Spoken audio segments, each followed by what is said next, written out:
Hey everyone, my name is Jenny Wren, and I'm so excited to have you here in this workshop today. This is brought to you by the Podcaster's Kit and She Podcasts Live, where I gave a portion of both of these workshops over the last week. Right now it is October for me, but you might be catching us on another day.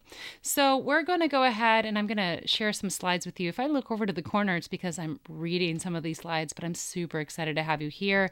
And I am going to get started right now. Here we go.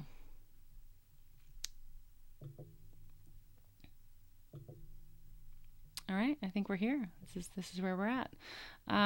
Okay, we are in a workshop called Creating a Dynamic Content Plan.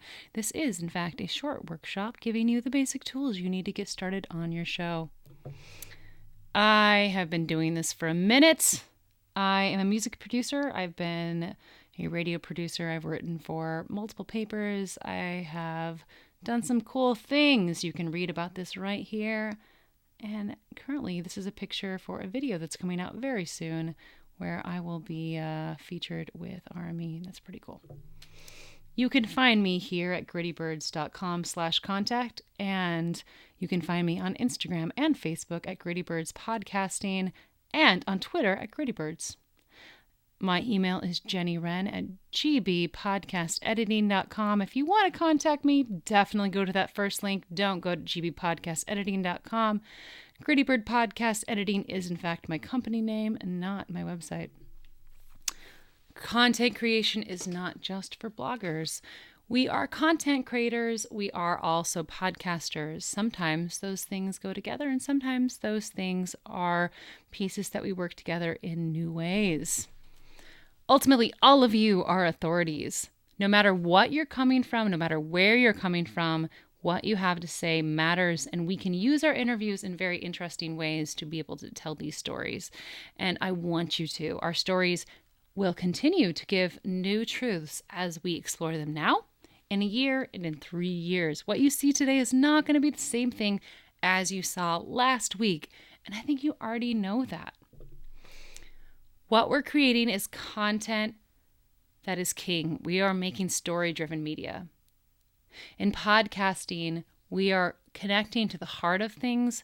I love audiophile shows, but I also appreciate that in any of those shows, we're connecting to the moments that matter. And in most of the shows that I produce, we're actually taking a look at moments that feel right.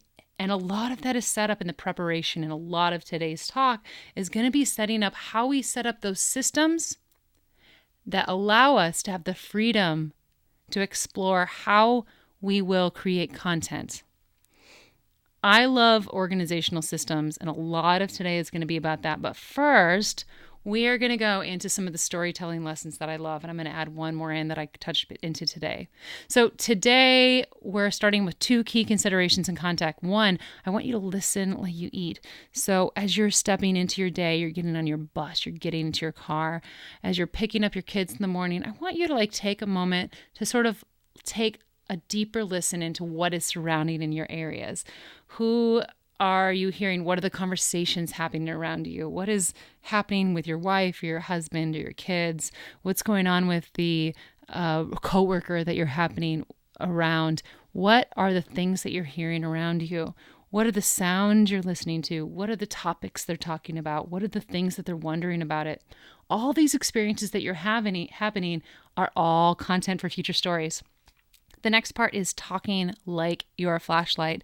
And this is going to come in a little bit later, but ultimately when we're having our stories and as we're imagining content from the beginning, we want to go ahead and think about how we might in the future set our tempo, how we might be able to use our questions in a way that embrace future concepts. All of these things are really huge in being able to think about how we're framing our stories, because ultimately all of our experiences are setting stories that we have in our heads, and we're framing them for our audiences so that they're able to connect with them. And it might be as simple as a Q&A, and it might be as complicated as a narrative podcast or an audio drama. But we're always working within a frame of reference, and we want to keep in mind who is our listener. There are 4 questions you're going to ask yourself when you first step into your shows. The things that you're asking yourself as you're telling the story you're telling. And any podcast is starting with the story. Is it relatable? Like, what's the lesson coming from it? Are the listeners following? And does this need to be in here? So first, is this relatable? When you step in at Thanksgiving, your Aunt Myrtle is telling you a story. Are you understanding? Does it make sense to you? Likely, there's a way and a lens that can happen. And as content creators, we have the responsibility to frame our conversations in ways that our audience understands and is excited to do. And we all have that ability to be able to do so. We want to be able to choose guests, and we can choose topics. Those are 2 very malleable and very confirmed places where we can actually have control over those things. We can go ahead and find things that are relatable for our audiences. Second, what is the lesson? We always want to have something that's a takeaway, right? And every time you've had a workshop or that you've had a podcast that you've listened to at the very end, there's something that you take away that if you've missed everything else, you're like, yeah, I get that. That makes sense for me. We want to be able to listen in our episodes to be able to capture things we didn't expect, because sometimes those are going to be things we don't expect.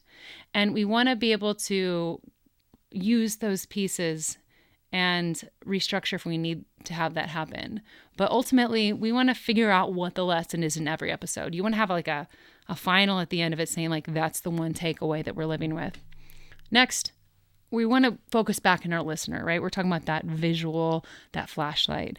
Is the listener actually understanding and paying attention to where we're at?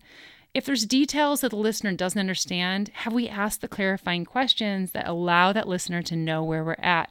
One of the questions that I had the first time I gave this workshop is like, what happens if I have content that I focused on this and then we went to a topic that wasn't expected? That's completely fine. The big part is that if you start the episode and move to another area, does it make sense for the listener? Are we able to continue guiding them into the end of the story so that they can get super psyched for it? Finally, this comes down to the later part. This is coming into editing, and this is need to be in here. When we're setting up our basic structure for our podcast, it's really easy to have a lot in there, and it's also really easy to have not enough in there. But at the end of the day, when you're releasing the podcast, does it all need to be there? And when you sit there with the list of questions that I like you to have when you're interviewing your guest or you're interviewing or having a conversation with your co-host, what pieces of those can you sort of recognize don't make sense for the conversation at the time? Because we don't want to push topics that don't need to be there. We want to have things that make sense, and we can cut out things if they don't. There's nothing wrong with that, because ultimately our listener is who we're focused on. Okay, so we're here and we want to create our podcast. And the very first thing that we want to do in creating our dynamic content universe is setting up our universe. We want to have notes galore. We want to have ideas from here. We want to build from here.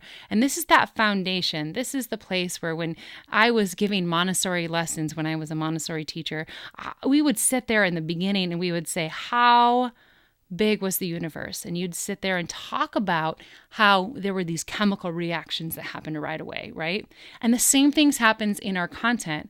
Ultimately, we have some initial ideas. We have some touch points, some big topics, and then we burst from there.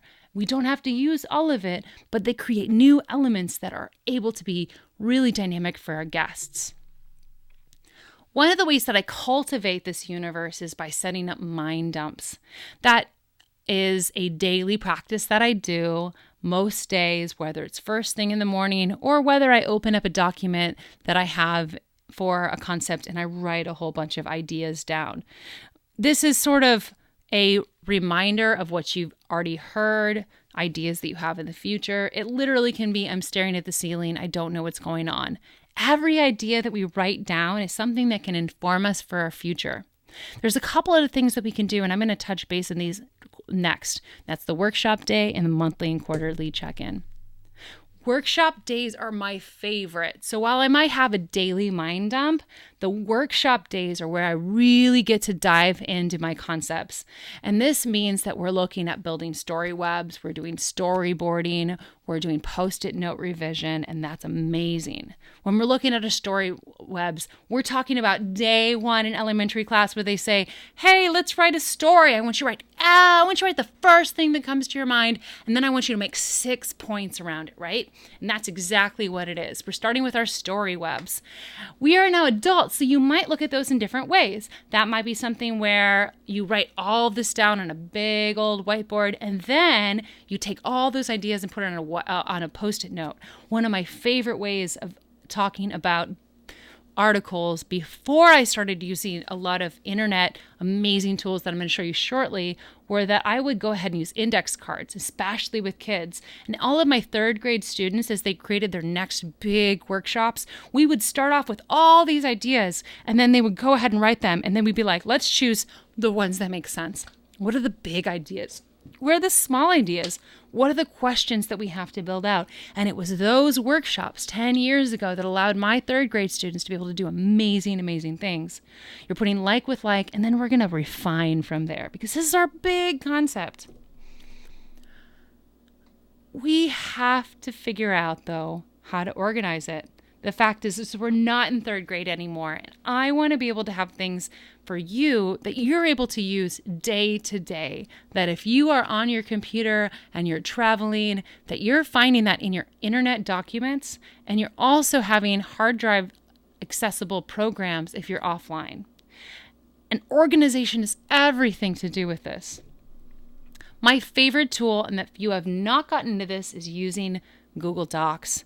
Absolutely. If you don't have some basic program going with this, you have to start here. If this is my one takeaway for you at all, if you have not started a Google Doc for your show, go ahead and do this right now. Here, if we're taking a look, we're looking at right here, this is my guest.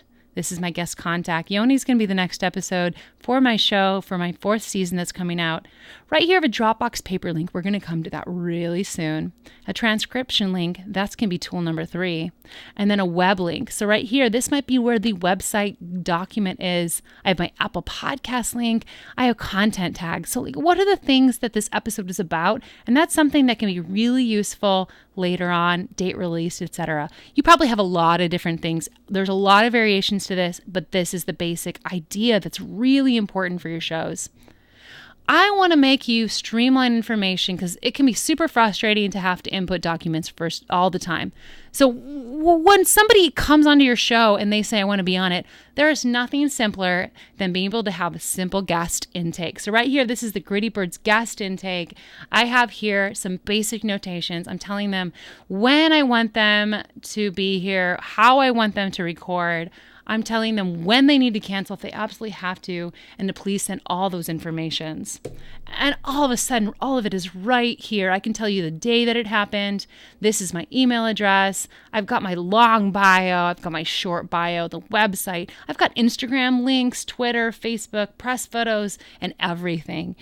All of this information lives in an ongoing doc. So if I had 50 people, all of those people are right in here, and I can be able to access them at any time. And of course, like when you have there, you can just go ahead and scroll down. You can move each piece of those to next sections in your documents. It is so easy to do it that way. It makes it super simple. Next, I want you to organize your content. So we've gone ahead in our virtual world. If we were doing our long-term workshop, which I will be telling you about a little bit later, is that you have a virtual world that you can add these things in by like content. And that is as simple as having all of your ideas, all of your questions built into a program. I really like this idea of having a master question list. So you have essentially a big question list, which is everything you might ask a person who's on your show. You can have some questions that are quarterly or specific, and we'll talk about that in just a second. So as you can see here, a list of quarterly questions, a list of 5 to 7 specific questions for guests, and then you can make a template for your interview. So right here, these are the big questions. So where are you from? Where'd you grow up? Blah, blah, blah, blah. And all of this information is really great. You can have all of those pieces in there. You can even have headings. So you could have this whole Google Doc that starts off with big questions and even goes into more specifics. So your headings could even be this whole document. And then right here, I want to touch back into that concept that I mentioned just a second ago about yearly and quarterly planning. You're in a workshop right now all about creating content, making dynamic content. And so far, we've talked about how we want to create stories, how we want to engage our audiences. We've also talked so far about how we want to start organizing our systems, but now we really want to figure out how to organize them in a big way. My favorite way of doing this is long-term planning. I love looking into the future about how we create our shows and what we're looking for. And for me, it's creating out a year and then taking a look back at our quarters. So we're going to start with 4 sections, right? 1, 2, 3, 4. And this is just an imaginary system, right? No matter what your topic, no matter how niche you are, no matter how broad you are, all of these are very, very relevant. You want to imagine these as just chapters of book. Chapter 1. Chapter 2, Chapter 3, Chapter 4. If you love business, imagine them as your quarter. Q1, Q2, Q3, Q4. If you're a teacher, semester 1, semester 2, right? You're building on a foundation and then growing from that. You're having basic concepts that begin in the first phase and then build in the next one. Because while you may not realize it, your show is a platform that you are teaching people. You're guiding these people in the content that you're making. And what you do in the first quarter is going to inform what happens in the second. And you're going to be able to access what happens in the first if you are really well organized. First of all, I want us to just start with the first 3 months. We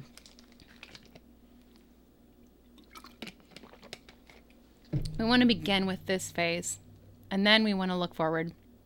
As we're imagining what we might want our podcasters to be about, we want to think about what pain points those listeners might have during our periods, those periods. So phase 1, phase 2, quarter 3, quarter 4. What is it that your clients and your listeners and your team want to know about? As we're prepping these interviews, we don't have to keep to a basic format. We have the ability to play around with format. And one of my favorites is right here. And this has a variation of several weeks. So I can have week 1, week 2, week 3, and week 4. Week 4 can be the takeaway or interview, or you can actually have week 4 and have the solo cast as the last one. Like these ones are really great for mixing between the two. Like if it was a month, having week 1, week 2, week 3, week 4, whatever you do with it, the idea is that you are giving interviews, but then you're giving context to what the conversation is about. It allows you to have a broad focus, to have interviews that things didn't quite connect with what you thought would happen in your big quarterly concepts, and also to be able to have takeaways that bring you back to things that are relevant and timely to your audiences. A really great example of this is right here. I have a wonderful piece. This is a template that I like. So right here I have quarter 1. And in quarter 1, we could take a look at resolutions. And if we're looking at January, it would be right here. In my resolutions, I went ahead and I actually put in my big questions doc, and that's what I have right here. That questions doc might have all of them. I also could have a document for each one of these. So if January is just about recording, I might have a doc that just has that I made a template of this and doubled it. And I took out a lot of things that didn't make sense. I cut it, right? Because we don't want everything in it. So going back to our revision side that we talked about like about 10 minutes ago, you don't need to have everything in that. You might go ahead in that document and cut it out.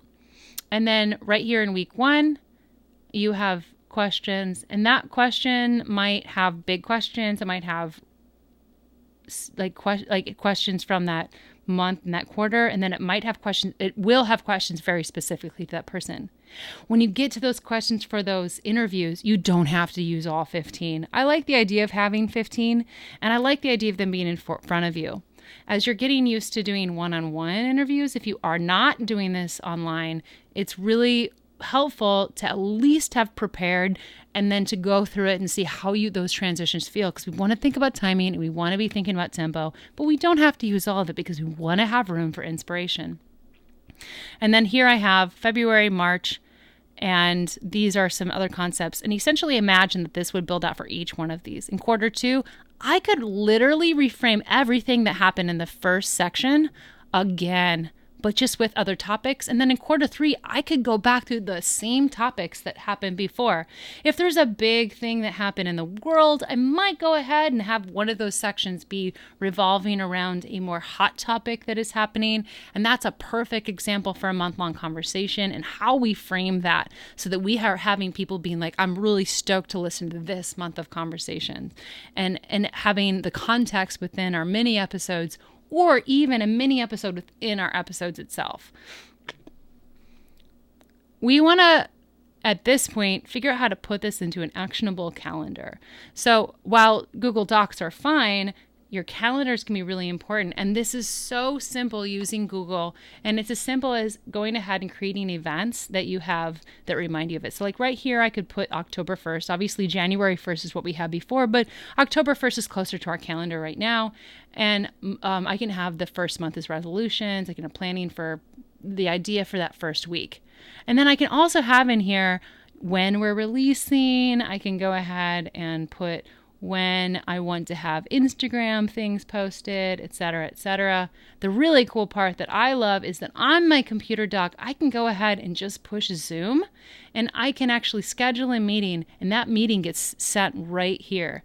And I can even do that without Zoom so that any time that I know that I'm interviewing somebody, it's going to actually be a part of my full schedule so that I'm able to know when and where I'm supposed to be here, or if I'm on other shows, where and when I'm supposed to be on those shows. All of it is in this master document, is master calendared, so that we know where we're supposed to be, when we're supposed to be, and we're super organized. This next tool is one that is still a carryover from the talk I gave at She Podcast, and this is the guide. I really recommend getting a transcript. There's a ton of resources these days for this, and obviously not every show needs this, but I think that it is an investment for being able to do bigger content edits later, but it's not an absolute tool that you have to have, but these days it's so inexpensive. There's nothing wrong with just as simply using AWS. The big question I have so often is how do we go niche and how do we also go big? What does it mean when we have a focus that's small and we want to think big picture as far as when we're creating content? And here's where we're talking about. We've talked about what it meant to be a third grader and you're creating your webs. You've got all of your ideas, but we don't have to use all of them. This is your first draft. Think about those questions you had in your former documents in your Google Drive. Think about all the ideas you have in your mind dump. Think about all the ideas you have for your year as a template to where to start. Your show does not need to have all that information. This is a guide that allows us to see where we're heading. You are absolutely empowered to be able to make changes. You absolutely can shift focus if it needs to have happen. You absolutely are allowed to do whatever you want with your show because it's your damn show. You are the producer. We do want to have a show that's not too produced. We want a show that's relatable. We want it to be clean and we want it to be engaging. We do want to have tempo and emotion. And a lot of that's going to start coming from your gut as you're doing your show, as you're organizing these pieces, as you're moving through these moments. It's going to become more intuitive. You're going to know it better, just like you have with every relationship you've ever had. It's going to start making more sense. Sometimes it might feel overwhelming, but you will have it. You're going to have questions while you're content editing, both for the questions you've set up and your calendar. And these are the 3 to step back into what we were just talking about that you want to think about. Did cutting those sections hurt the story? Does anything need to be added to make your episode make sense? What topics are we covering that are not serving the audience? After every episode, those are questions you can ask. Ultimately, when you recorded it, you're fine. You've done what you have for that time. If there's small, minor adjustments you need to make or contextual spaces you need to make so that people understand where you're going, that's great. If there are questions you still have post for that person, go ahead and save those for a moment when you might be able to ask someone else. If you don't feel like you have to reach back to that person for all the answers, recognize that you have the ability to have a wonderful plan and look into those again for a later point. If that guest might come back in a year, and at that point, you can go ahead and say, hey, I remember when we had that conversation about blank. One thing I didn't notice at the time was that we were missing here. That's not a great example, but the point along that is that you have room for adjustment over time. Our shows are not meant to be over 10 episodes forever. They're meant to keep going. They're a living, breathing document. I want to share with you something that's very, very special, and this is Dropbox Paper. I absolutely love this tool. And ultimately, when you're looking at all your pieces, when you're looking at your Google Docs, when you're looking at your Google spreadsheets, and you're looking at your places that you're having your Zoom calls and where all your audio exists, there's one place that all of this can exist, and this is in Dropbox Paper, and this is what I like to call my new brain. Dropbox Paper integrates with all of your programs, even like Trello. You can have comments in the margins. It is amazing for collaborative content with clients and with collaborators on your show. And it's super helpful in looking back at previous content as you're looking forward into the future. So right here, this is a Google Doc program that I have just as an example. So right here, I have Jeni Wolf. If I had an interview, it'd be here having a link calendar. I have my pre-needs. I have my post-doc. I have here, this is all continuous. You imagine that you're scrolling it down. I'm able to actually add in right here what this is. Right here, this document right here is Google Docs. I can integrate any Google Docs into this, any spreadsheets, any docs. I can literally have a program that's just all 7 docs in one place. So if you have multiple people in your teams, no matter where they're at, you can go ahead, as long as they've shared it with you, you can go ahead and put that into these documents so that everyone sees it at once. Here I have my assets. You can see that I have audio. And one of the things that I love is I prefer to do transcript fixing right down here. And there's 2 reasons. One, I can go ahead and actually X out situations that don't work, and I can put down notes. And these are notes that you can reply to. This is something that's always been a feature in Google Docs. So if you are already using that, that's totally fine. I love having it here because I can live on 1 document versus 5. And no matter what systems people use, you can all live in Google Paper, Dropbox Paper. So right here, this is the first bar. You can add things strictly from your computer. This is where you're adding other systems, including Pinterest and Trello and Dropbox. Google. This is Dropbox. So if you have a file that's too big, no problem. We got you figured. If you have a Zoom call, don't worry. It's associated with your Google Calendar. It's already in there. It tells you what you need to do, and it'll remind you. Amazing. I've had so much fun talking with you guys today, but at the end of the day, all of this is that first presentation. When I was a Montessori teacher, we had 3 levels of how we presented things. There's the first part where we told everything, and there's the second part where you practice, and then there's the third part where they present it back to you. And then there's a whole new level where they do that again. And that's kind of where we're heading right now. I've given you a presentation. I've given you ideas to think about, and now we're on to next steps. I really recommend finding collaboration. I have had success over the years because I've been able to work with other people and getting feedback. And now my role with other people, with companies, with the big productions that I'm doing is where I give feedback so that they're absolutely happy with what they're producing and that they know that their message is being delivered. There's a lot of resources in your communities. You might look at storytellers, writing workshops, content planning. I really love the podcast planner. That's my friend Addie's. This is not an affiliate link. Addie is incredible, but there's a fantastic section at the beginning of the podcast planner that has a wonderful post-it note system, as well as a ton of pages how you can structure all your shows, all written out. And there's also an online version. Also contests. There are places where you can submit your show and have development around them, where you are being guided through creating a show, and that can be very, very helpful. At the end of the day, we want our stories to tell themselves, and our content is going to be living. Remember, the story is the king. We don't know where it's going to head, but if we can set ahead an idea of where we want it to go, it's going to make so much more sense. Please, I want to encourage you not to give up and to please keep growing. The story will find its way to you. This workshop is amazing, and I've had so much fun with the She Podcast workshop. And I'm going to be giving in November a fantastic limited availability podcast workshop all about dynamic storytelling and content creation for podcasters. And you can go ahead and actually sign up right now.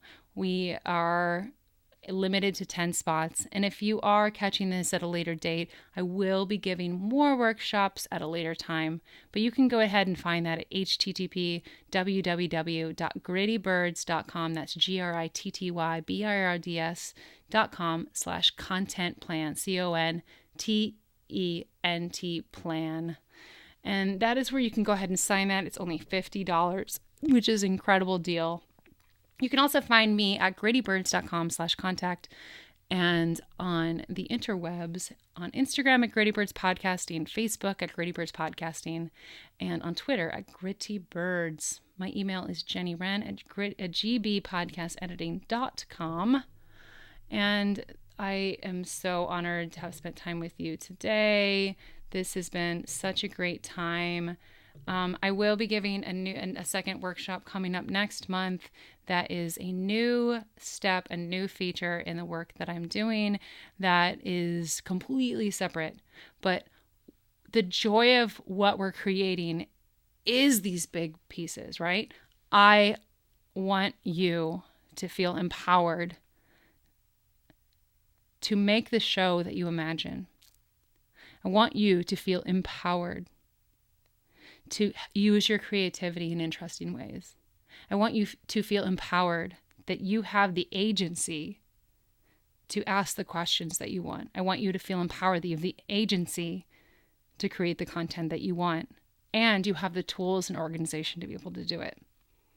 Thank you guys so much for being here. I'm so thrilled to have been able to present this workshop, and I hope you guys are having an amazing time. I appreciate every one of you and look forward to connecting with you very, very soon. Take care, and we'll talk soon.